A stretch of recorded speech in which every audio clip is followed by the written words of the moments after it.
una voz propia, de una lengua mestiza, al buceo en aguas fronterizas, al riesgo y a la aventura de explorar con total libertad en sus cuentos territorios ignotos o colonizados por otros géneros, como la novela.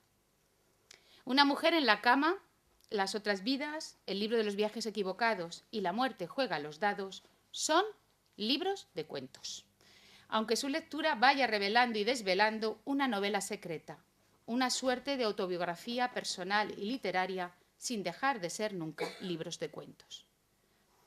Te va a divertir reconocer la historia de nuestra familia convertida en cuentos. Así empecé con este libro, que es lo más parecido a una autobiografía que de momento soy capaz de redactar. Yo, señores, en posesión de la verdad.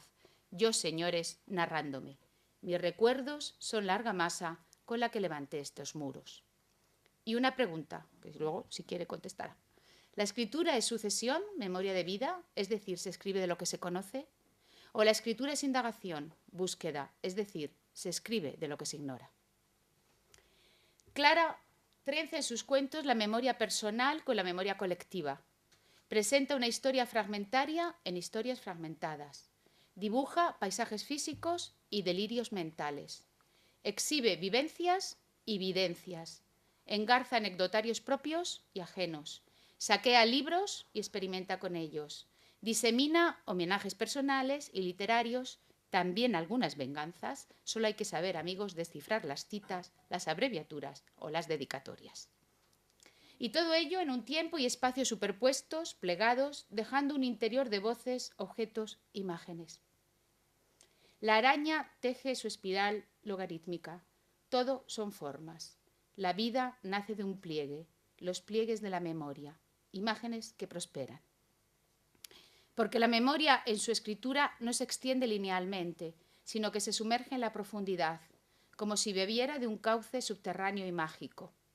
Espacios familiares con fantasmas mal disueltos, recuerdos grumosos, teatro de sombras, tiempo roto, mundo hueco en esa inquietante, algo siniestra, habitación de muñecas de la portada, donde los objetos son, en cierta medida, las personas que los poseyeron, donde los fantasmas no terminan de desaparecer del todo.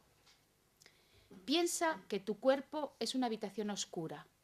Sal de él y entra en el recuerdo, suavemente, como si metieras un pie en el agua helada. Hay que acostumbrarse. Clara mete el pie, mueve el agua y el pasado aflora entonces desgarrador y turbio. En un claro homenaje a Rayuela, invita al lector, en La muerte juega a los dados, a elegir su viaje lectura, a trazar y emprender su propio itinerario. La trama policíaca y la historia de la familia Lejárrega, en una lectura controlada por el suspense cuento tras cuento. O bien la aventura de una lectura elegida al azar. ¿Y si el muerto no fuera el final, sino el principio de todos los problemas?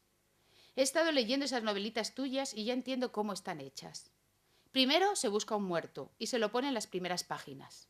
Después un culpable que aparece en las últimas. Y con esos dos bien plantados se enreda una madeja durante 200 páginas. Es un buen truco, pero en la vida no sucede así. La vida es puro azar, querido amigo, y la muerte juega a los dados.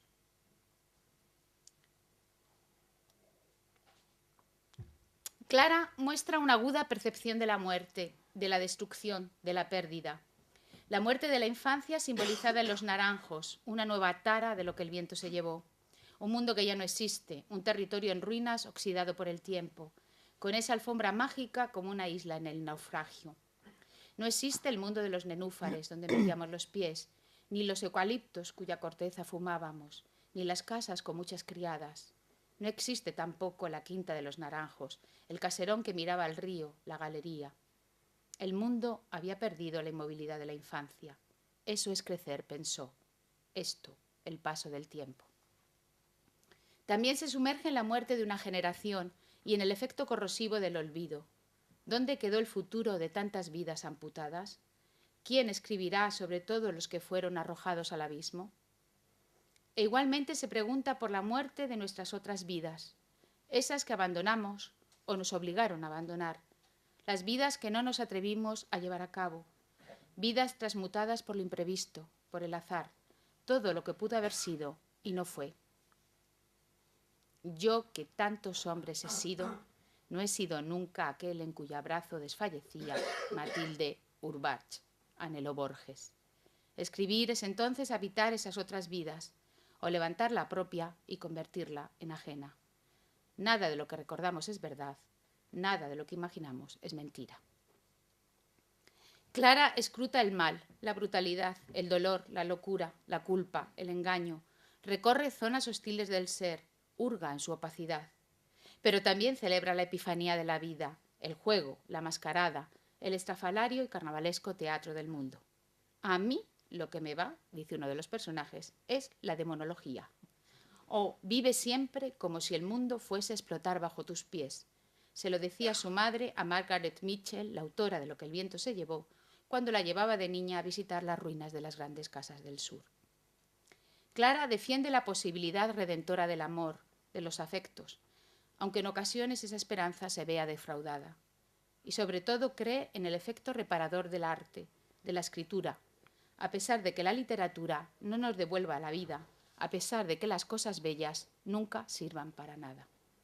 O nos descubre la lógica del universo en una coliflor, porque como dijo Sor Juana Inés de la Cruz, si Aristóteles hubiera cocinado más, más también hubiera escrito. Quizá, como afirma Clara, uno invente ficciones para darle sentido a los naufragios, y ella sabe mucho de naufragios. Clara ofrece una urdimbre tejida y entretejida con puntadas invisibles, precisa como una labor de taracea, encadenando unos textos con otros, unos libros con otros, con pasadizos clandestinos, con tramas guadianescas. Narración sustentado en la elipsis. Sin duda es una maestra de la elipsis, los silencios, el recorte. También en la desfocalización. Ilumina y dibuja unas zonas y deja opacas otras. Alude eludiendo, ocultando. Deja caer detalles que parecen de atrecho, insignificantes. Una copa, una horquilla dorada, las pajaritas de papel, las cortinas amarillas, una alfombra, mariposas, el perfume a lilas, una trenza roja, y que sin embargo esconden un misterio, un enigma que el lector debe descifrar, una historia que el lector debe completar. Todo está a la vista, pero nadie lo ve. No había prestado suficiente atención a lo que estaba fuera de marco. Carga de significado las parcelas en penumbra, de suerte que son las sombras y no el haz de luz sobre el sujeto o el objeto las que contienen la visión reveladora del mismo. Lo esencial no es quién mató a quién. Lo importante es qué sucedió con toda esa pobre gente que se quedó viva. ¿Qué les pasó después? Lo fundamental no es la solución de los grandes enigmas, sino la vida de todos los días. Y como en el vals, nos invita a dejarnos llevar por la música en una escritura sensual, plena de olores, sabores, sensaciones. Escribir con lo justo, dice, dejándome llevar por la pleamar de la sintaxis, el hálito de los acentos, la música de las palabras. Escritura excéntrica, decía, descolocada, fronteriza, escritura del no lugar, que es también el no lugar de la mujer. Se parte de una posición de otredad, mujer, escritora, exiliada, desde la que se reivindica un viaje interior y hacia los interiores, a través de un universo de genealogías femeninas. Y frente a una concepción de ascenso y elevación, propone una retirada hacia espacios uterinos, como travesía o camino hacia el interior de la propia conciencia y ser mujer. Creo que esa es la forma en que Clara ha preparado su viaje por la escritura, desde la aventura del viaje real, para recorrer, reconstruir y reventar su pasado en y con la palabra, como si de un viaje hacia sí misma se tratara. Sonia apretó las manos de sus hermanas, las protegió bajo la lana suave y con una gemela a cada lado sintió que su cuerpo se equilibraba como una báscula y encontraba para siempre su eje, su centro de gravedad. Era una sensación rara, placentera, una oscilación festiva, un pendular gozoso. Cuando sea mayor, voy a ser escritora, se dijo. Voy a ser escritora para contar todo esto. Pero primero tengo que vivir. Y sintió que en ese mundo que se desmoronaba, nada ni nadie podría con ella. Las niñas subieron a la alfombra mágica, que erizada por el viento, pegó un corcorvo, pareció ondularse y comenzó a volar. Clara sigue desde entonces volando con su alfombra mágica, invitándonos a subir a ella. El viaje, amigos, continúa. Muchas gracias.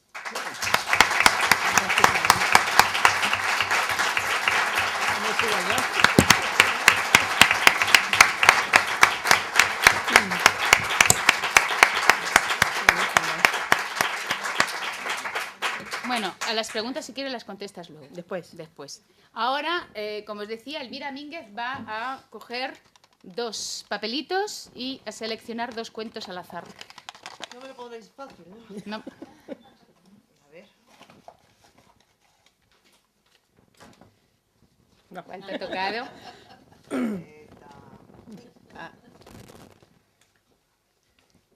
Cosas que me preguntaba mientras escribía estos cuentos. ¿Puedo decir unas breves palabras antes de...? Bueno, Al azar. este cuento elegido totalmente al azar. Bueno, como sabéis, el libro está bastante concatenado, que no es fundamental. Me gustaría que supierais que en el cuento anterior al que va a leer Elvira, una pareja de ricos argentinos hace un viaje a Europa en un barco que se llama el Cap Ancona. Y en este barco, el Cap Ancona, la porteña rica se compra un broche para el pelo que se le pierde. Con esto ya podemos avanzar. ¿Eso quiere decir que La lea? horquilla. ¿Sí? ¿Leo ya? Sí. ¿Me pongo el cachivache este o me oís bien? No, toma. Póngame.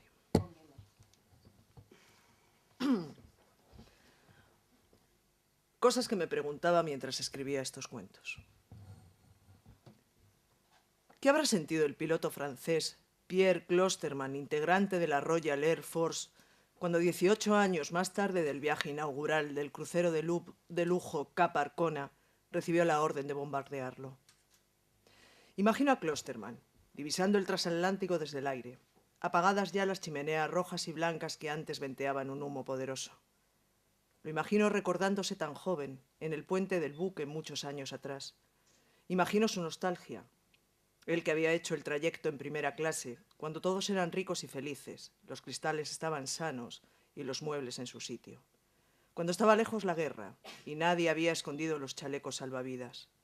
Lo imagino en la cancha de tenis, donde posiblemente Klosterman habría aprendido a jugar, o en el jardín de invierno, donde habría disfrutado de tardes de lectura, gastando su energía en el gimnasio o en los salones del baile. Alfombras en todos los pasillos y varias orquestas que tocaban ritmos diferentes, vestidos largos, hombres con galeras. Pero los tiempos cambian. Aquello había sucedido en 1927 y estamos en 1945, en los últimos minutos de la Segunda Guerra Mundial, justo cuando Hitler, en su búnker, va a contraer matrimonio con Eva Braun, poco antes de que ambos se quiten la vida. El barco que vio Klosterman desde el aire estaba fondeado en el puerto de Lübeck, casi convertido en chatarra. Seguía abarrotado de pasajeros, pero estos ya no querían viajar. Nadie desea emprender el trayecto que conduce a la muerte.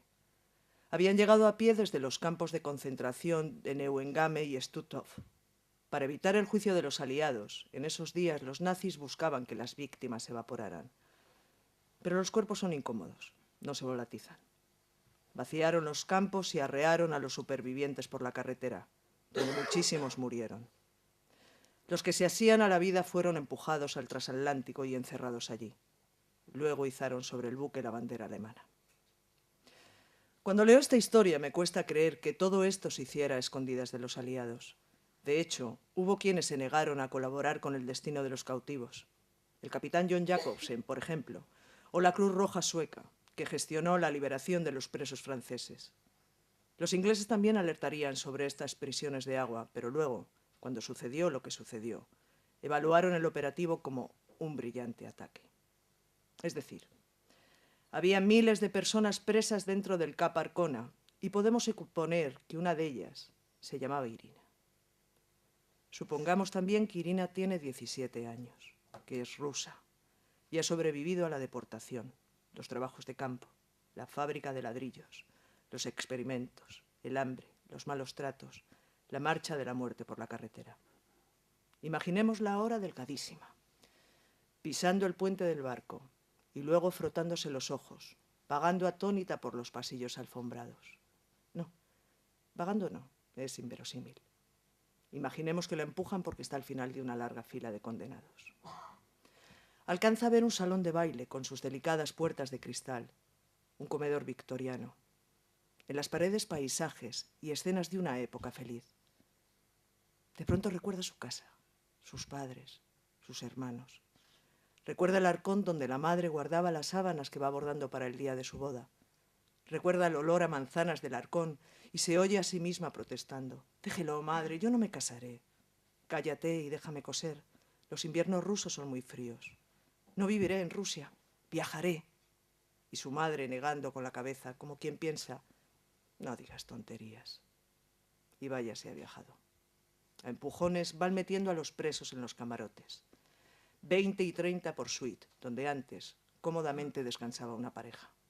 Para que nadie se atreva a construir una balsa, se han llevado todo lo que pueda flotar. Irina camina atónita por el paraíso de alfombras y sueña. Hace tiempo que los sueños crecen en el lugar del temor. Es primavera, y el tímido cortejo de un pájaro irrumpe en el aire.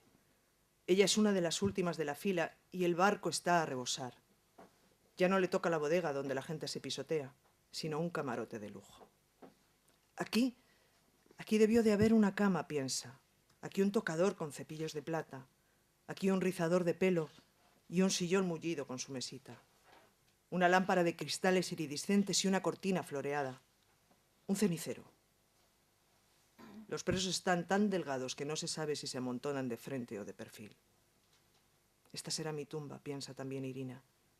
Y ni siquiera se entristece. Hace tiempo que ha comprendido que la muerte no es ni de lejos lo peor que le puede suceder. De pronto siente un pinchazo en la planta del pie. Se agacha y encuentra entre el rodapié y la alfombra una horquilla decorada con una pequeña herradura de esmalte. La frota contra su falda para sacarle brillo y sin hacer caso a lo que la rodea, se la engancha en el pelo, que antes fue de un rojo victorioso y que ahora es una pelusilla polvorienta. Con los ojos cerrados, Irina sueña y comprende que su madre ha anticipado el futuro. Está enamorada de Lars, un joven sueco. Hacen planes, pronto se van a casar. Saldrán de Rusia y estudiarán medicina. Tendrán una casa con techo a 2 aguas que de lejos parecerá un recortable. Un banco de madera en el porche para las noches de verano. Para las tardes de invierno, la chimenea y el samovar. La joven esposa descubre pronto que está embarazada. Hay que pensar un nombre, tiene el pálpito de que será una niña. Lo consulta con Lars, que le responde que es la madre la que debe elegir, y le acaricia la melena roja que Irina lleva recogida a un lado, con una horquilla decorada con una herradura. Afuera, en la primavera temprana, un pájaro canta reclamando a su pareja. Lars tiene un carácter amigable, todo el mundo lo quiere, y ella está loca por él. Adora sus manos fuertes que salvarán a muchos y que serán capaces también de tallar la cuna de su hija. Irina se cubre a medias con la sábana que la madre le ha bordado y coquetea. Dentro de ella, entre el ombligo y el pubis, un nudo de sangre está creciendo. Palpita. Le produce confusos sentimientos de asco y placer. Toma la mano de su marido y le hace sentir ese puño de vida. Lars tantea el vientre y su promesa. Luego la destapa y la admira. «Qué hermosa eres, Irina», susurra, y se agacha para besarla. Al hacerlo, el flequillo rubio le llueve sobre los ojos y sopla, como le gusta a Irina este gesto de su marido. Está acercando los labios calientes a su frente cuando por fin Pierre Klosterman, que será considerado un héroe, deja de recordar y lanza la primera bomba sobre el Cap Arcona, causando un desastre mucho mayor que el hundimiento del Titanic. En esa misma primavera temprana, mientras como botellas vacías los cadáveres de 7.500 prisioneros entrechocan en el mar, victoriosos ingleses entran en el campo de concentración de Neuengamme. Lo encuentran desierto.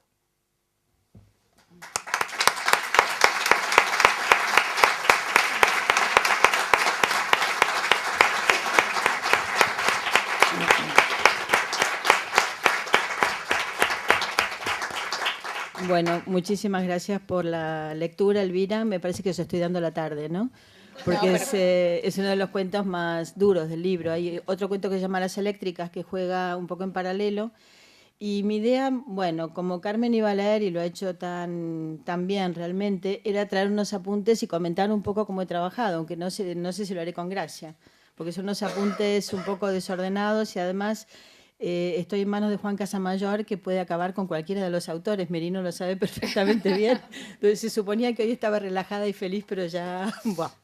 En fin, o sea, en este cuento, este es un cuento que yo encuentro el material cuando estoy escribiendo otro cuento. Cuando busco material sobre Cap Ancona, donde sí viajaron mis abuelos realmente, encuentro este material que está clasificado todavía. Es un material que no ha girado, no se ha visto, y me quedo absolutamente pasmada. Y digo, ¿cómo se puede contar esta historia? Yo no puedo ficcionalizar esta historia, porque esta historia es su potencia, que es verdad, ¿no? O sea, que no se sabe bien lo que pasó, o sea, que los ingleses sí sabían y bombardearon a una gente inerme. El hecho de sacar los muebles para que no hagan balsas, que me parece de un sadismo, con la guerra terminando, ¿no? Pero bueno, lo que quería comentar, o sea, voy a ir comentando como características de lo que yo intento escribir y bueno, y estos son los cuentos que ilustran ideas que yo tengo. La primera es la diferencia entre la macrohistoria y la microhistoria, que eso es algo que vais a encontrar siempre en mis cuentos. O sea, yo creo que la macrohistoria es importante y que está allí, está en los libros, pero a mí lo que me importa es lo que le pasa a la gente. O sea, dentro de esto que es la historia de los nazis, del barco, de la bandera, de los ingleses, a mí lo que me importa es la historia de Irina. Irina son 7.500 historias que están sucediendo en ese mismo momento. Entonces, invierto el plano, o sea, siempre estoy mirando lo pequeño dentro de lo grande. O sea, no me interesan en línea general las grandes ideas, las grandes abstracciones, sino las pequeñas historias de la gente. Pienso que los seres humanos nos adueñamos del centro del discurso en líneas generales, ¿no? Nos situamos en un lugar que a mí no me termina de convencer, entre el hombre y el animal, entre el espacio y nuestra casa. O sea que terminamos viendo grandes ideas, pero no lo que está pasando en concreto. Esto por un lado. Por otro lado, me preocupan mucho las cosas y las casas. Las cosas y las casas. Vais a ver que este cuento está lleno de cosas. O sea, cómo los objetos se cargan de una energía que tiene que ver con el pasado, con el recuerdo. Quizá porque yo he perdido mi propio mundo. O sea, como he perdido todos los objetos de mi vida una vez, pienso que esos objetos los puedo recuperar a través de la literatura. Y como cuando abrimos una caja de recuerdos encontramos realmente nuestra propia historia. Y son detalles. Y las casas. Las casas yo creo que son vasos comunicantes, o sea, paso de una casa a otra. Las casas me importan muchísimo. La casa de mis padres, Los Naranjos, que es una fantasía de un campo que sí tenía mi bisabuelo. El mundo tal y como lo conocí, o sea, el mundo donde la pampa yo podía ver el horizonte en redondo, este mundo como un jardín ameno que ya ha desaparecido. O sea, esta observación sobre qué es el planeta, qué es el cosmos, quiénes somos, cómo nos situamos como individuos, para mí es fundamental. De las cosas, que digamos que es lo más pequeño de este espacio, hay un amigo escritor que decía, de las cosas podemos decir cualquier cosa, menos que hacen cuando nosotros no estamos, ¿no? Y esto es un principio del cuento popular. O sea, en el cuento popular las cosas son animadas y aceptamos que están cargadas de una energía que hoy en día ya no lo aceptamos más. O sea, las cosas son consumo. Yo creo que no, que las cosas tienen alma, en cierta medida. Y como tienen alma, son indicios, como bien diría Hitchcock, son imanes que atraen nuestra historia y son también nexos de unión. Y además que van a vivir mucho más que nosotros. Yo en un día medio sórdido le decía a unos chicos estudiantes, le digo, ¿sois conscientes de que vuestras zapatillas van a vivir más que vosotros? ¿No? O sea, el tema de la basura, que es otro de los temas, la acumulación de cosas, que a mí me interesa un montón. ¿Voy bien? Muy bien. Sí, muy bien. El otro tema que aparece en este cuento, que es uno de los temas fundamentales en mi literatura, es la distancia y la violencia. Son dos puntos que a mí me estructuran como persona y me parece a la vez que lo comparto con gran parte de la humanidad. O sea, yo no hablé de estos temas mientras los sentí personales, me parecieron que no era interesante. No soy una escritora del exilio, no me he dedicado a contar la historia de Argentina, y de hecho cuento la historia de Argentina o cuento un primer cuento sobre el exilio 30 años después. O sea, cuando veo que esto tiene un sentido, cuando veo en España las vallas en Melilla, cuando veo el mundo cómo funciona. O sea, cuando veo esto, digo, esto hay que contarlo. Esto hay que contarlo porque hay una población transhumante que necesita su literatura. Entonces yo me sitúo en esa literatura que es transhumante. Hay un aforismo que dice, se sale por temor, se llega por error. Yo creo que eso podría situar un poco mi experiencia con España. Y también se decía en la antigua Roma, destierro o entierro, ¿no? O sea, no estoy hablando de migración, sino de la violencia que se ejerce sobre alguien que tiene que irse. Simone Weil decía, hay que arraigarse en la ausencia del lugar. ¿Veis? O sea, son muchas citas que son, la verdad que son muy duras. Y no me gusta banalizar el tema del exilio, no me gusta banalizarlo, me parece que es un tema que debe tratarse con seriedad. Pasan los años y yo tomo la decisión de ser extranjera, es una decisión. Yo podría haber sido argentina, podría haber sido española, pero mi decisión es mantenerme fuera de una zona de confort, o sea, situarme en un punto medio y desde allí escribir. Esta situación evidentemente me va a traer muchas consecuencias en cuanto a lo formal. Otra cita. El hombre que dice que su patria es dulce todavía es un tierno principiante. El que piensa que toda la tierra es como la suya ya es fuerte, pero verdaderamente libre es aquel para quien todo el mundo es una tierra extraña. O sea, yo creo que este punto es un punto de liberación al mismo tiempo. O sea, el corte con los nacionalismos para mí es una forma más libre de vivir. O sea, dolorosa por un lado, pero libre por otro lado. Otro tema que me gustaría mencionar es las lecturas. O sea, tampoco leo de una forma nacionalista. No soy especialista en literatura española, ni lo quiero ser, como en la canción infantil. Me licencié en literatura argentina, pero se me olvidó y no tengo ningún interés. Y sí desciendo del poeta patrio en Argentina. O sea, yo creo que esto es una influencia para mí para salir huyendo de estas situaciones, ¿no? De hecho, yo cuando estudiaba en Argentina, estudiaba en la Academia de la Lengua, Merino me comprenderás, debajo del retrato de mi abuelo, lo cual era una situación bastante terrorífica. Entonces, en ese sentido, a mí la elección de ser extranjera es una elección muy liberadora, me permite ser quien quiero ser, o sea, con todas mis dificultades, incapacidades, bueno, pero puedo ser quien quiero ser. A los 10, 11 años, cuenta la leyenda, porque ya uno tiene cierta edad, me metieron en un colegio francés y yo estudiaba latín y griego. Y ahí llega otro de los momentos para mí importantes en la literatura, que es la lectura de la tragedia griega, lectura y traducción de la tragedia griega. O sea, a los 10 años, 11 años, a mí las monjas me hacían leer Antígona como si fuera totalmente normal, y creo que sí que lo era. Y ahí aprendí algo que para mí era muy importante, que es el dolor a veces no se puede superar. O sea, los finales felices vamos mal, ¿no? Walt Disney no tiene razón Sófocles. Esto me enseña a mí que hay un pecado de orgullo, ¿no? O sea, Antígona tiene un pecado de orgullo, qué está bien y qué está mal, es muy difícil de decidir. Hay una hibris, hay un pecado de pasarse de marco, hay una lectura del pueblo representada en los coros, que a mí todo esto me marca mucho, y el mundo es paradojal. Frente a este desastre de vivir, hay algo que a mí me interesa mucho, que es la piedad. La piedad, o sea, la capacidad de entender lo malo y tratar de perdonarlo, aunque yo soy como Pedro Páramo, un rencor vivo. Me cuesta muchísimo perdonar. Citó una cita para mí muy importante, Carmen, que es una lectura maravillosa, que yo creo que mis textos la verdad que no merecen, que dice, vive siempre como si el mundo fuera a explotar bajo tus pies. Esto se lo decía a la autora de Lo que el viento se llevó, su madre, ¿no? Y también vive siempre por encima de tus posibilidades. A mí me parece que entre estas dos tensiones, ¿no? El mundo es peligroso y el mundo es un lugar ameno, el mundo es una fiesta. La vida es una fiesta también, ¿no? O sea, en esta tensión yo intento escribir y creo que este libro representa, por un lado, el humor y por otro lado, el desastre.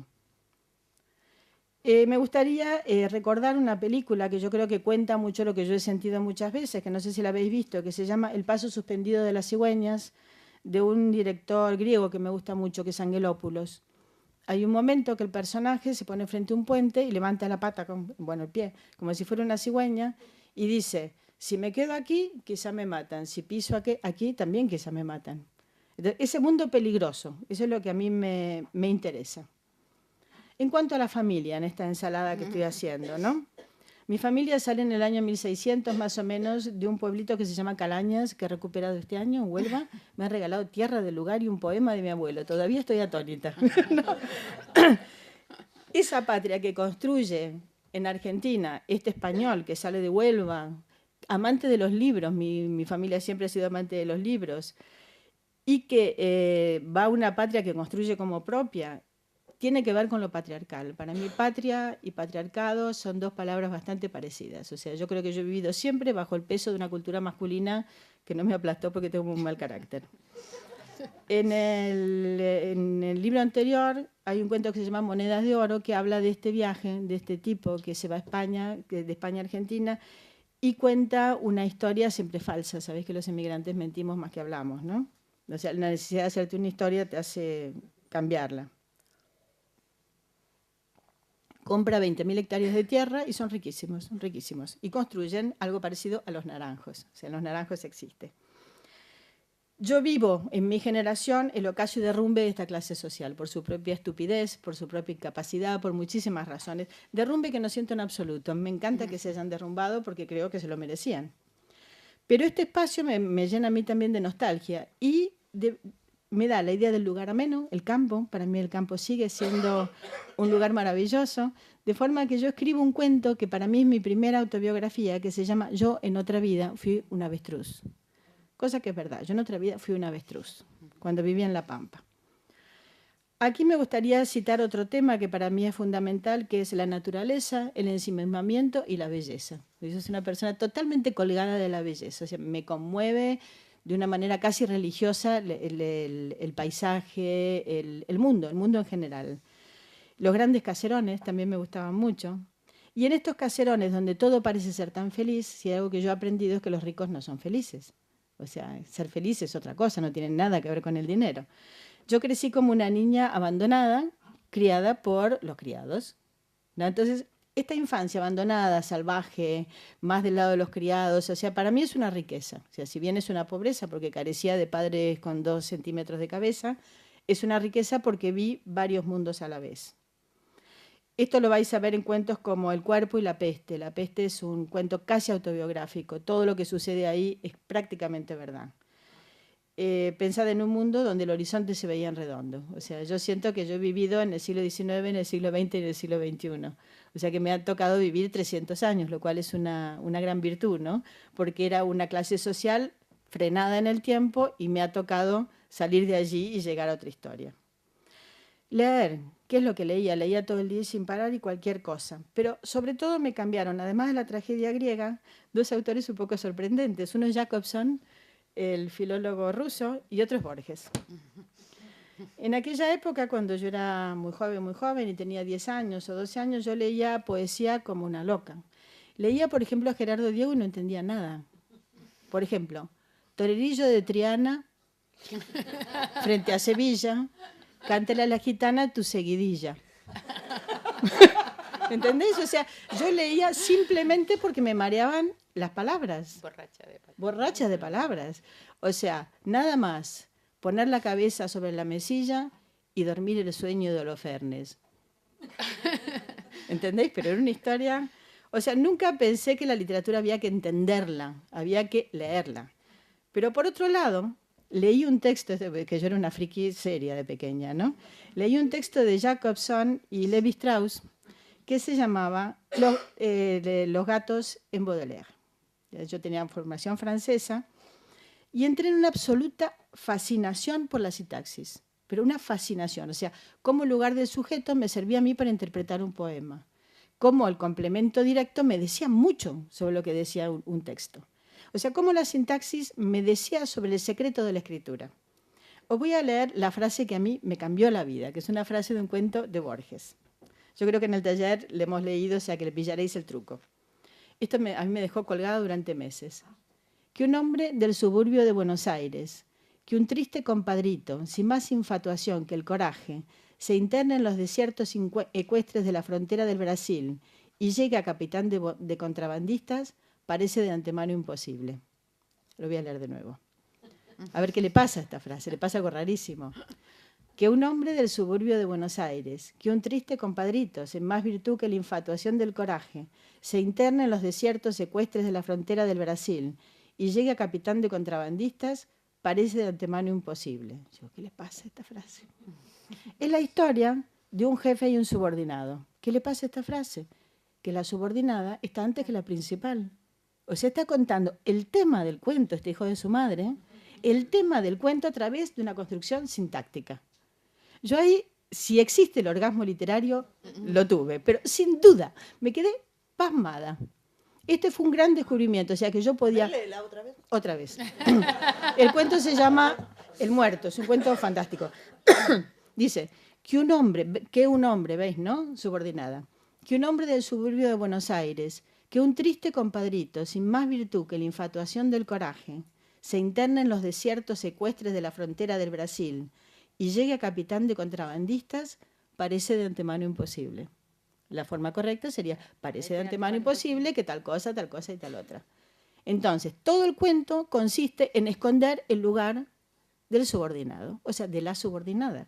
Entonces, para mí esto fue un descubrimiento fantástico. No, y para mí ahora mismo también. La hostia. Es la hostia. El segundo descubrimiento fue una forma que me sirve para contar mi mundo, que yo creo que estoy trabajando en ella. Este libro es reproducción de eso y que en ello seguiré, que es la estructura en abismo. La estructura en abismo, la puesta en abismo nos muestra un camino laberíntico con varias puertas a los costados. O sea, yo cuento con varias puertas a los costados, con salidas engañosas. Tenemos que continuar la lectura buscando la luz, aunque la luz tal vez no exista. O sea, esta sería la estructura también de las 1001 noches, ¿verdad? Como muñecas rusas, como cajas chinas. Esa manera de contar de la historia dentro de la historia dentro de la historia, hasta que no sabemos qué es lo importante, es lo que para mí reproduce más lo que yo siento que es el mundo. Cuánto lo estoy tamizando, ¿no? Y también busco un lector muy particular. Hay una frase de Monterroso que a mí me encanta. O sea, esta idea de jugar como el gato y el ratón. Dice, el escritor tiene que parecer más interesante e inteligente que el lector, aunque no lo sea. ¿No? A mí esto, aunque no lo sea, parecer inteligente. Esto te quita mucho peso de encima, ¿no? Parecer inteligente. En este momento de natural brillo personal, vas a sacar otro papelito. Sí, a ver cuál. Vamos a leer un texto que es un texto más largo, o sea que lo escuchéis con paciencia. ¿Es y para el azar? El azar, perdón, sí, el claro. azar. Ay, esperad. Ya está. Ya está. Ya está. Es un cuento. ¿Cómo lo sabías que era el más largo? El efecto coliflor. Este es un cuento que yo creo que habla de filosofía. ¿Eh? Es un cuento que está en el centro del libro y para mí funciona como un espejo. A partir de este cuento el libro gira, cambia. Ya, entonces. Venga. Dame el cachivache este.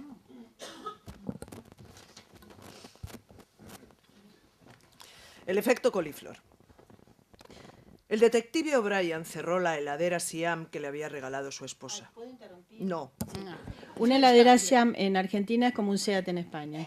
O sea, el SEAT de los años 60, la Siam en los años 40. Bien, esto me lo podías haber dicho antes y ya hubiéramos aclarado cosas, pero en fin, estas son...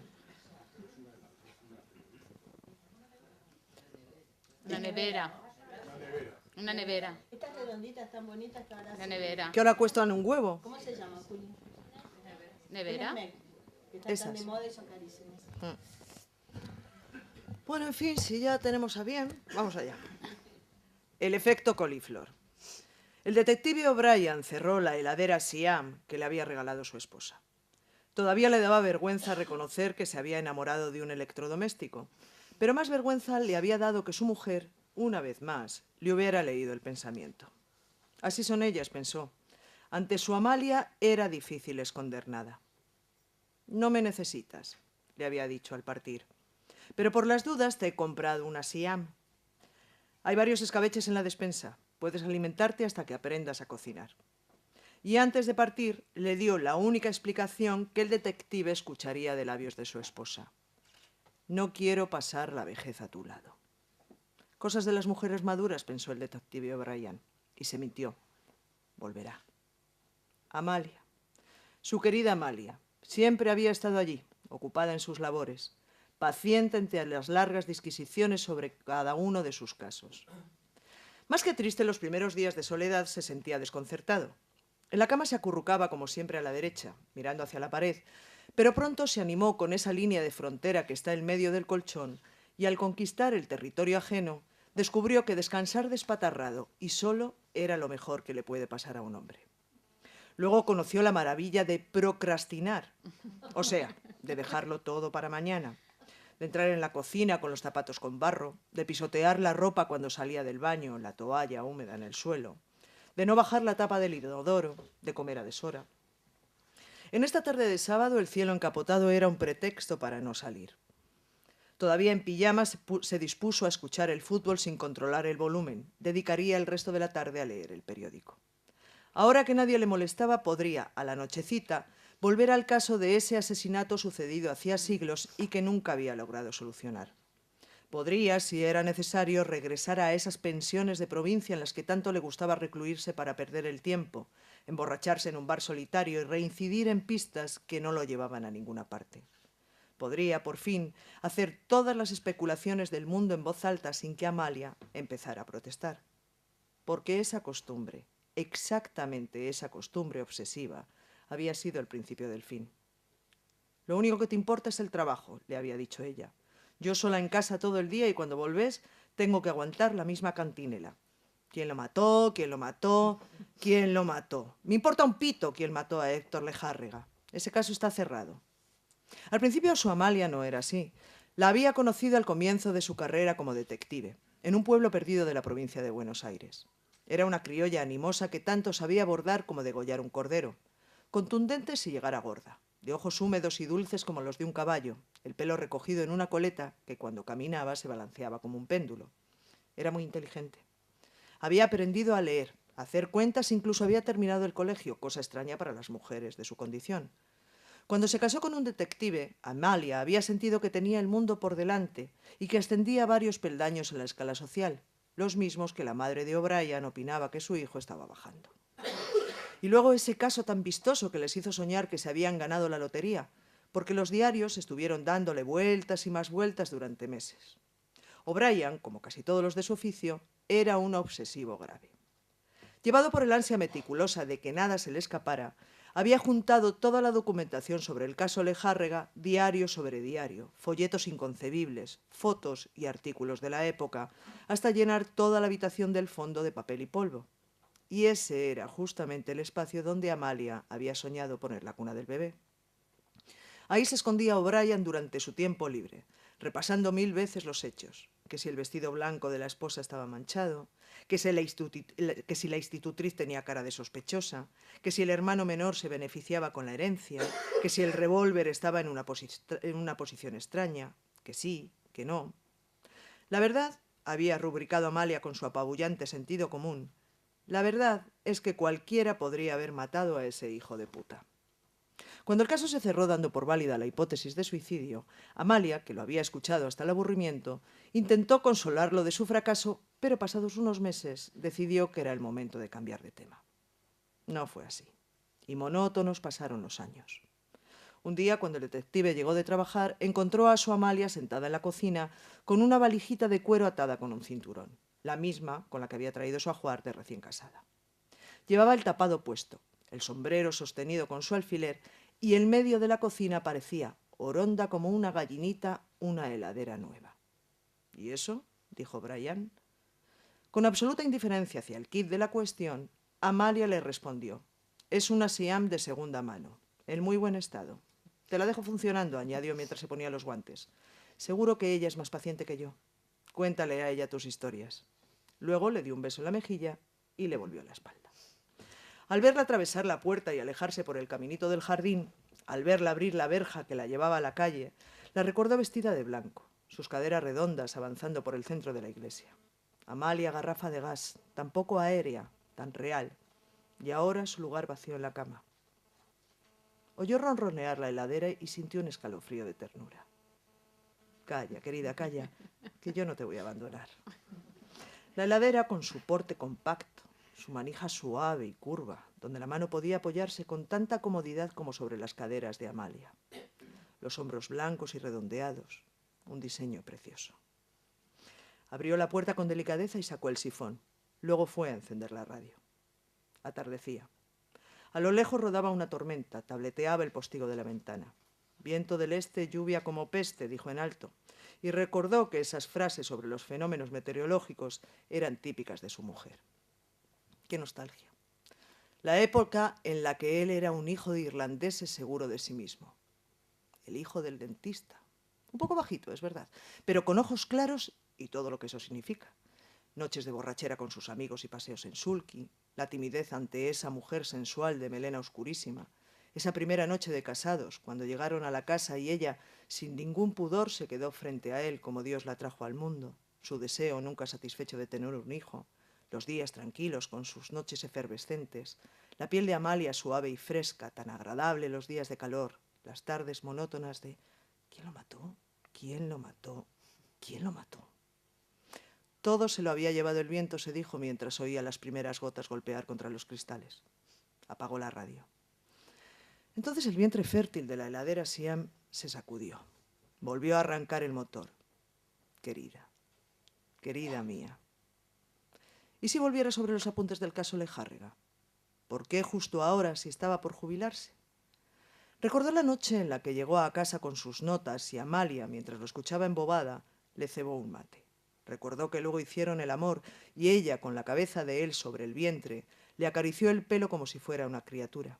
Recordó cómo, detalle a detalle, se lo había contado todo. Recordó por fin el arrebato de felicidad que le producía que la primera investigación fuera tan vistosa que su nombre, un día sí y otro también, apareciera en los diarios. Era ya muy tarde cuando Amalia, en camisón, se levantó y decidió preparar algo.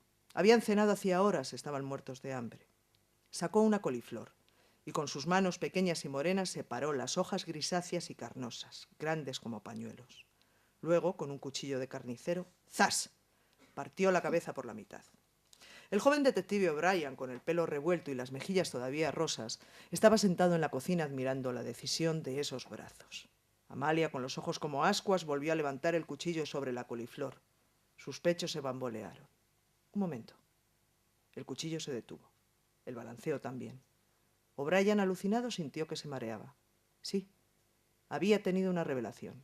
Ahí mismo, en calzoncillos y en la cocina frente a la coliflor partida, había comprendido todo. La estructura del universo, el tejido del cerebro, el camino de los nervios, las venas, el crimen. Sí, se dijo en un ataque de exaltación casi mística. Tiene que haber sido así. Todo se repite a diferente escala. Había atisbado el ojo del universo en una hortaliza. El tallo grueso que se separa en conglomerados idénticos hasta formar una cabezota semejante a una nube. Y así hasta el infinito, el plano de todo lo creado. Solo había que desandar el camino, atravesar la masa confusa de ramificaciones idénticas y regresar al tronco principal. Si desandaba el camino, llegaría a la verdad. O sea, la solución del asesinato de Héctor Lejárrega, lleno de emoción, desarrolló su teoría del universo ante los ojos somnolientos de su esposa. Pero Amalia, que revolvía una salsa blanca con mucha nuez moscada, en lugar de aplaudirlo, simplemente le respondió: no es así, mi querido. No es así en absoluto. Todo es un caos. Nada tiene ni pies ni cabeza. Los caminos no existen. Y es mejor que vayas poniendo los platos. Peló un ajo y rehogó la coliflor antes de meterla en el horno. Luego añadió pimienta y sirvió. Pero pese a su escepticismo en las ideas de su esposo, Amalia siguió dedicando las noches a planchar mientras escuchaba las teorías sobre el famoso asesinato en la clase alta, divertida cuando se hablaba de un modelito, cuando se describía una casa de lujo, o paladeando mates que se azucaraban con apellidos rimbombantes. Incluso en su afán por colaborar, llegó a comprarle a su esposo la colección completa del Séptimo Círculo, y leyendo novelas policíacas hasta el punto de la indigestión, O'Brien se convenció por fin de que todo podía explicarse. Una noche, cuando le zurcía una camisa, Amalia soltó: ¿y si el muerto no fuera el final, sino el principio de todos los problemas? He estado leyendo esas novelitas tuyas y ya entiendo cómo están hechas. Primero se busca al muerto y se lo pone en las primeras páginas. Después, un culpable que aparece en las últimas y con esos datos bien plantados se enreda una madeja durante 200 páginas. Es un buen truco, pero en la vida no sucede así.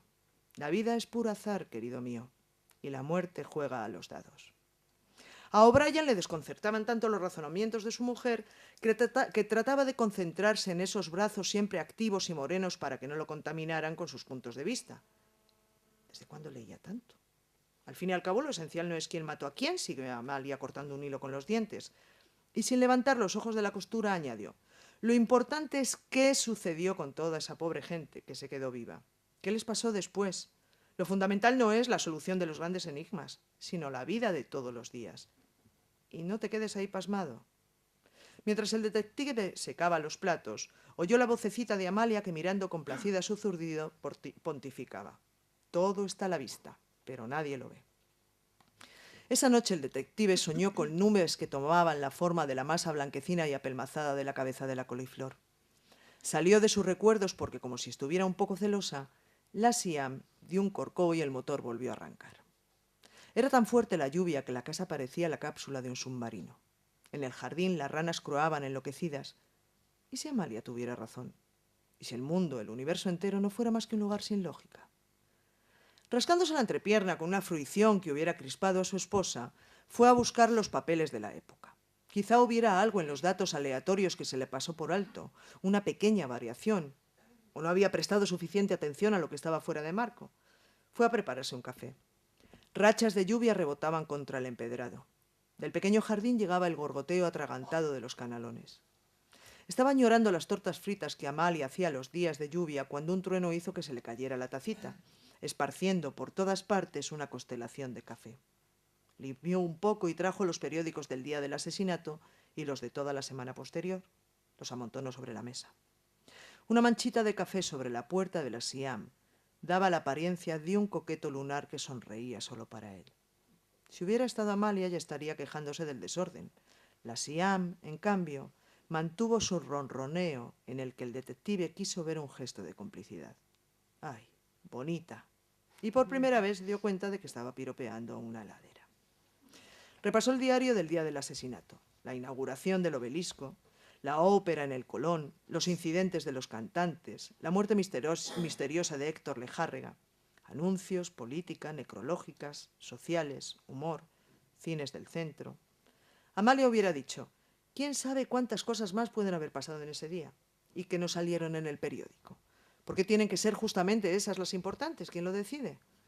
A pesar de la tormenta, esa noche hizo muchísimo calor y la calle, convertida en un lodazal, brillaba mortecina a la luz de las farolas. O'Brien decidió no ir al bar a jugar al dominó con los muchachos. Como el dormitorio estaba sofocante, arrastró su colchón a la cocina donde corría un poco de aire. Era ya de madrugada cuando se dio cuenta que ni así podría dormir. Miró la heladera que, alumbrada por los coches, aparecía y desaparecía como iluminada por un faro. Los objetos cotidianos, ese olor a guiso incrustado en las paredes. Qué protector, qué relajante. Pero hacía tanto calor. ¿Y si tenía el pecho desnudo? Tampoco aguantaba los calzoncillos. El elástico le dejaba en la cintura un camino de sudor, así que se los quitó. Primero fue la duda, luego un rubor casi juvenil, luego la timidez vencida. Por fin se decidió a abrir la puerta de la heladera y dejar que de su vientre expuesto brotara todo el frío que él era capaz de recibir. Pegó su torso al refrigerador y sintió cómo se le erizaba el vello. La bruma fresca y un rocío testigo se adhería a sus poros, devolviendo a su piel una temperatura perfecta. ¡Qué placer! El motor de la Siam pareció despertarse y arrollarlo.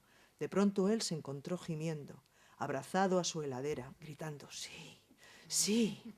Luego, agotado y húmedo, se derrumbó sobre el colchón y recordó las quejas de Amalia cuando se quedaba dormido. Cubiertos de barro, algunos automóviles rodaban todavía sobre el asfalto. Se oían los gritos de los borrachos. Era sábado por la noche. Cuando se despertó, un chorro de sol impertinente entraba por la ventana. Ya no hacía tanto calor y con la claridad del día descubrió el desastre del café mal limpiado, el colchón en el suelo, las sillas tumbadas, cientos de papeles por todas partes. Se había dejado la heladera abierta. Ya se arrepentiría cuando llegara la cuenta de la luz. Pobrecita, dijo. Y en un brote de pudor estiró la mano para cubrirse con la sábana, pero, en lugar de la tela, sintió el tacto del papel de periódico. Entonces, desnudo y relajado como un primate, se puso a leer. Era justamente el diario del día de la muerte de Héctor Lejárrega. Lo había estudiado 100 veces. Había aburrido, ahora lo comprendía, a Amalia con sus disquisiciones. Hasta que una noche ella, con el dedo manchado de harinas sobre la sábana del papel, con un tonito hastiado, le soltó. «A ver, querido, yo te voy a mostrar quién mató a Héctor Lejárrega». Y cerrando los ojos, dejó que cayera su índice oscuro, su uña a Roma, sobre un recuadro minúsculo de la sección policial que rezaba así. Se suicida en prisión un hombre posiblemente ruso, detenido en la vía pública por escándalo y ebriedad. Instado por los agentes a identificarse, se resistió a las fuerzas del orden. Cuando se le trasladaba en el furgón, sacó un objeto punzante de su bolsillo y se cortó las venas. Los auxiliares sanitarios llegaron tarde sin que la autoridad pública pudiera hacer nada para salvarlo. El objeto punzante fue identificado como el fragmento de una copa de cristal. No llevaba identificación alguna. Este, por ejemplo, continuó Amalia. Este podría ser tu asesino. ¿Por qué no? Si fuera una de tus novelas policiales, en un minuto inventaríamos una justificación razonable. Celos, avaricia, ira, venganza, qué sé yo, cualquiera de los 7 pecados capitales. Siempre falta un dato, querido mío, siempre, y suele estar a la vista. Amalia se recogió con el dorso de la mano un mechón de pelo lacio que le caía sobre la frente y siguió amasando. Hoy tenemos empanadas, continuó, cortadas a cuchillo, con pasas y aceitunas, como a vos te gustan. Les puse mucho ají. Luego, mientras nevaba la mesa con harina, mi querido, como repite Agatha Christie, cherchez la femme. Y ahora, el recuerdo, la manchita de harina sobre la noticia como un cartel luminoso, la mañana soleada tirada en el desorden de la cocina. Como si la voz de su esposa lo estuviera dirigiendo, se puso a ordenar. Arrastró el colchón al dormitorio, pero dejó el coqueto lunar del café sobre la silla. Una hora más tarde estaba sentado en la cocina, bien vestido y peinado, obediente como un niño. Amalia, su querida Amalia, ¿dónde estaría ahora? Seguro que se había vuelto al pueblo, y se recordó a sí mismo, entonces estudiando la coliflor. ¿Todo era fruto de un patrón o siempre faltaba un dato? ¿Era en síntesis posible el conocimiento o vivíamos en una niebla tan espesa y caótica como un puré de arvejas? ¿Qué más daba? Él se estaba por jubilar y ya había perdido demasiado tiempo. Además, la hipótesis del suicidio parecía venirle bien a todo el mundo. La familia parecía aliviada cuando dejaron de hurgar y el caso se cerró. En cuanto a su promisoria carrera, se había ido al diablo con el fracaso de aquella primera investigación. Decidió ir a comprar cervezas para llenar el vientre nutricio de la heladera. Luego se iría al centro a ver una película. Cuando el colectivo rebotaba sobre el empedrado de las callecitas del barrio, se puso a pensar que había dejado sola a su Siam, y eso le hizo sentir culpable, pero la verdad es que no podía estar en todo. Ya volveré, querida, ya volveré, se dijo. La ciudad, abotargada por el calor... Trasterrada, movida, excéntrica, diría Carmen. Es una escritura que siempre sucede en los márgenes, o sea, no está dentro de la academia, no es nacionalista, o sea, tiene dificultades para llegar a un lector que entienda más o menos lo que intento hacer. Es importante entender el contexto en el que yo llegué a España, o sea, yo venía de leer todas las fricadas que leíamos en América Latina, o sea, Cortázar, bueno, Arreola, bueno, todos los autores del momento, y yo llego a un país que está enfermo de realismo en ese momento, ¿no? Sobre todo yo ponía muy buena voluntad e intentaba hacerme con la literatura del lugar, como es lógico. Y leía cosas muy buenas, pero decía, esto se escribió en el siglo XIX. O sea, esto es Madame Bovary, esto es, ¿no? Hasta que encontré 2 libros que a mí me dijeron, bueno, la vida es posible, hay vida después de Franco. ¿Qué fueron? El misterio de la cripta embrujada y el laberinto de las aceitunas. O sea, a mí me parecieron 2 formas de leer la literatura clásica española con una soltura y una limpieza y una alegría que para mí eran nuevas. O sea, ese fue el momento donde yo dije, bueno, aquí estamos. A partir de ahí encontraría a Esther Tusquets, una escritora que a mí me interesó muchísimo, a Max Aub, y encontraría la microficción de Merino. O sea, ciertos textos que a mí me dicen que se podía buscar por otro lado, pero siempre estoy chocando con cierta actitud extremadamente realista para lo que es mi poética. O sea, con el mayor de los respetos, cada uno hace lo que quiere, pero yo estaba buscando otro tipo de escritura. Entonces, en esta forma de trabajar me salgo totalmente de las modas, o sea, en ningún momento estoy haciendo lo que se hace en España ni haciendo lo que se hace en Argentina. Entonces, estoy en una búsqueda bastante particular que me trae ventajas y problemas. ¿Qué busco? Busco trabajar la prosa como si fuera poesía. Busco trabajar el cuento como si fuera una novela. Y busco estirar los límites. O sea, eso es lo que yo busco, decir de otra manera. El homenaje al tercer policía de O'Brien en este texto yo creo que es clarísimo, o sea, que pasa de una novela muy realista como es Agatha Christie, que me encanta, por cierto, a otra manera de contar las cosas que sería la de O'Brien. O sea, hay una confrontación entre 2 escritores. Otro de los problemas evidentes es el idioma, o sea, ¿en qué castellano escribo? Esto es un conflicto para mí permanente. Si veis, este cuento está escrito en argentino, o sea, no elijo la palabra pijama, sino pijama, pero siempre estoy pensando que se puede entender.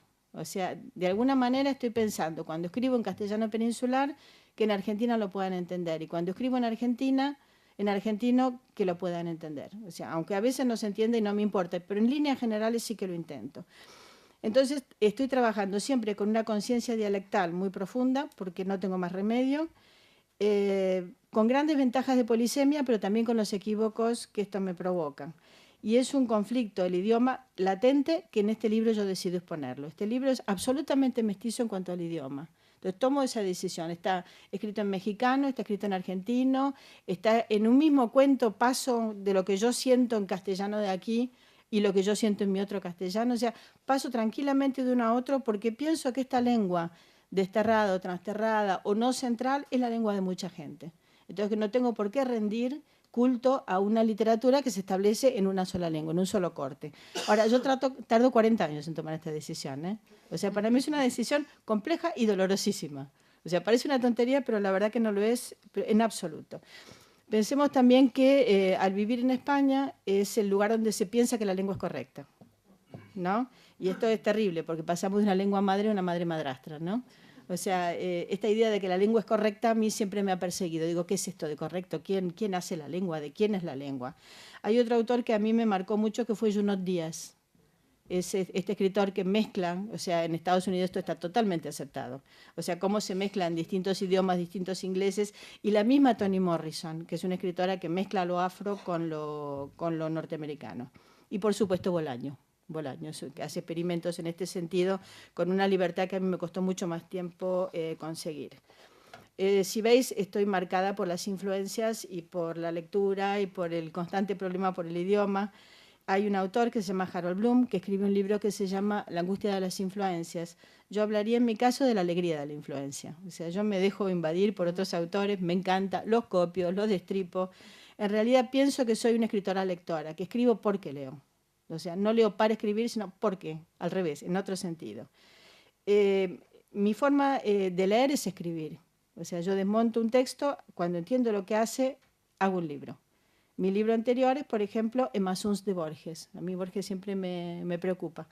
El libro de los viajes equivocados es Emma Suns destripada, en varios momentos destripada. Su tema, que es el perdón, que es un tema muy interesante para mí, y también su escritura, esta escritura en espejo que tiene Borges que a mí me encanta. En mi primera novela, La hija de Marx, yo hago un homenaje a la literatura realista, porque si bien confronto, peleo, me enfado, he sido una gran lectora de literatura del siglo XIX, sobre todo me encanta. Creo que si uno quiere escribir novela, ahí está casi todo. Si un hombre vivo te hace llorar, que es mi segunda novela, es el producto de la lectura de escritores africanos, con lo cual todo el mundo tradujo, esta lee mucho García Márquez, ¿no? Entonces fue muy interesante, porque digo, la verdad es que García Márquez lo que hace es literatura africana, o sea, cómo viajan las ideas y sin saber ni de quién son, y bueno, está bien no saber de quién son. Salsa, que es mi tercera novela, es un homenaje a dos géneros que a mí me encantan, uno es el culebrón y el otro son las series. Entonces, en eso me siento también borgiana, que es la recuperación de géneros populares, o sea, como Borges recuperó la novela policíaca, a mí lo popular me encanta, o sea, todo lo que sirve para contar y es efectivo, a mí me parece que es materia para copiar, darle vueltas, entender. Así llegó a La muerte juega los dados en este estado comatoso, ¿no? Que es una mezcla de novela policíaca con novela sentimental, con saga familiar, con libro de cuentos, con novela histórica, con crónica, y que es mi digestión de Alice Munro, Mavis Galland y Bolaño. O sea, después de leer como si hubiera perdido la cabeza a Alice Munro, porque me parece una escritora fabulosa, yo pude apropiarme de algunas formas de escribir. Y está reconocido en el libro, hay un cuento que es un homenaje, incluso incluye frases enteras de Alice Munro. O sea, no tengo ningún problema en tomarlo, repetirlo y darle la vuelta. ¿Qué lector busco? Busco un lector que se divierta, o sea, básicamente que se divierta, para quien la literatura sea una fuente de relax, de inteligencia, de pensamiento y de búsqueda de una forma de ver el mundo. Y por fin, como últimas y brillantes palabras, ¿dónde publico estos disparates? ¿No? Porque esto es una literatura absolutamente fuera de mercado, esto no tiene ni pies ni cabeza. O sea, si yo voy a una editorial al uso con un libro como este, que te dice que es un libro de cuentos, que es una novela, que es realista, que no lo es, que es policíaco, pero es todo lo contrario, que es filosófico, pero defiende el estado de la coliflor, tú dices, bueno, hija, mira, tómate un Valium y tráeme otro libro. Pues yo encuentro la editorial adecuada, que eso es lo más importante que le puede... O sea, hay dos cosas importantes en la vida, una pareja adecuada y una editorial adecuada. O sea, yo creo que con eso uno puede escribir. Y un trabajo que no te tome demasiadas horas. Yo siempre digo que tengo 3 casas. Una casa está en Argentina, otra casa está aquí, y es la familia que creé, los amigos que tengo, y la tercera casa es Página de Espuma. Es el lugar donde pueden vivir mis textos tranquilamente. O sea, yo he encontrado en Página de Espuma y en Juan Casamayor, no le estoy haciendo la pelota en absoluto, le digo, he encontrado un lugar donde los experimentos son posibles. Y esto, no sabéis lo importante que es. No solamente son importantes respetados los experimentos, sino que es respetada la literatura latinoamericana con todas sus modalidades. Y es respetada la literatura que hacemos las mujeres, que tampoco es una tontería este tema. Entonces yo en los últimos años he hecho 3 libros de cuentos con Juan Casamayor, que están concatenados. O sea, lo que yo no supe solucionar en el primer libro, en las otras vidas, intento solucionarlo en el libro de los viajes equivocados. Lo que encuentro en los libros del libro de los viajes equivocados es un libro que yo me quedé muy contenta con él. Cuando termino ese libro digo, mejor no lo voy a poder hacer, soy la hostia, soy buenísima, tengo mis momentos. Buah. Lo volví a encontrar, o sea, volví a encontrar el cada vez más difícil, que es lo que a mí me convence de que la escritura tiene sentido. O sea, nunca escribiría para repetir algo, siempre escribiría para probar una nueva forma que sea mestiza, que me haga entender al mundo, que me lleve siempre más lejos, y muchísimas gracias.